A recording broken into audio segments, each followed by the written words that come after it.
ಸರ್ಕಾರ ಕೊಟ್ಟಿರುವ ಕಾರ್ಯಕ್ರಮಗಳು ಇವತ್ತು ಕೂಡ ಗುದ್ಲಿ ಪೂಜೆ ಆಗ್ತಾ ಇರುವಂತದ್ದು. ಯಾವುದೇ ರೀತಿ ಅಭಿವೃದ್ಧಿಗೆ ಹಣವನ್ನಾರು ಕೊಟ್ಟಿಲ್ಲ ಅಂದೆ. ನೋಡಿ, ರಾಜ್ಯದ ಇತಿಹಾಸದಲ್ಲಿ ಮೊಟ್ಟ ಮೊದಲ ಬಾರಿಗೆ ಅಂದ್ರೆ ರಾಜ್ಯದ ಹಣಕಾಸಿನ ಪರಿಸ್ಥಿತಿ ಎಲ್ಲಿ ಬಂದು ಮುಟ್ಟಿದೆ ಅಂತ ಹೇಳಿದ್ರೆ, ಪೊಲೀಸ್ ಇಲಾಖೆ ಪ್ರತಿ ತಿಂಗಳು 1ನೇ ತಾರೀಕು ಸರಿಯಾಗಿ ಇಡೀ ರಾಜ್ಯದಲ್ಲಿ ಆ ಪೊಲೀಸ್ ಇಲಾಖೆಗೆ ಆ ಸಿಬ್ಬಂದಿ ವರ್ಗದವರಿಗೆ ಸಂಬಳ ಕೊಡಬೇಕು. ಒಂದೊಂದು ತಿಂಗಳು ತಡ ಆಗ್ತಾ ಇದೆ, ಮುಂದೊಂದು ತಿಂಗಳು ತಡ ಆಗ್ತಾ ಇದೆ. ನಾನು ಮೊನ್ನೆ ದಿನ ಶಿವಮೊಗ್ಗದಲ್ಲಿದ್ದೆ. ಶಿವಮೊಗ್ಗದಲ್ಲಿರುವಂತಹ ಕುವೆಂಪು ವಿಶ್ವವಿದ್ಯಾನಿಲಯದಲ್ಲಿ ಅತಿಥಿ ಉಪನ್ಯಾಸಕರಿಗೆ ಸಂಬಳ ಕೊಡದೆ 2 ತಿಂಗಳಾಗಿದೆ.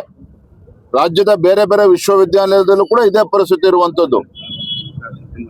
ಇವತ್ತು 17 ಬಜೆಟ್ ಅನ್ನ ಮಂಡನೆ ಮಾಡಿದ್ದೇನೆ ಅಂತ ಹೇಳ್ತಾರೆ ಮುಖ್ಯಮಂತ್ರಿಗಳು. ಆದ್ರೆ ರಾಜ್ಯದ ಹಣಕಾಸಿನ ಪರಿಸ್ಥಿತಿ ಎಲ್ಲಿಗೆ ಬಂದು ಮುಟ್ಟಿದೆ ಅಂತ ಹೇಳಿದ್ರೆ, ನಾವು ಹಲವಾರು ಬಾರಿ ನಾವು ಒತ್ತಾಯವನ್ನು ಕೂಡ ಮಾಡಿದ್ದೇವೆ, ಶ್ವೇತ ಪತ್ರನ ಹೊರಡಿಸಿ ರಾಜ್ಯದ ಹಣಕಾಸಿನ ಪರಿಸ್ಥಿತಿಯ ಬಗ್ಗೆ ಅಂತ ಹೇಳಿ. ಸುಮ್ಮನೆ ಬುಲ್ಡೋಸ್ ಮಾಡ್ಕೊಂಡು ಹೋಗ್ತಾ ಇದ್ದಾರೆ ಅನ್ನೋದು ಬಿಟ್ರೆ ಬೇರೆ ಏನು ಮಾಡಿಲ್ಲ.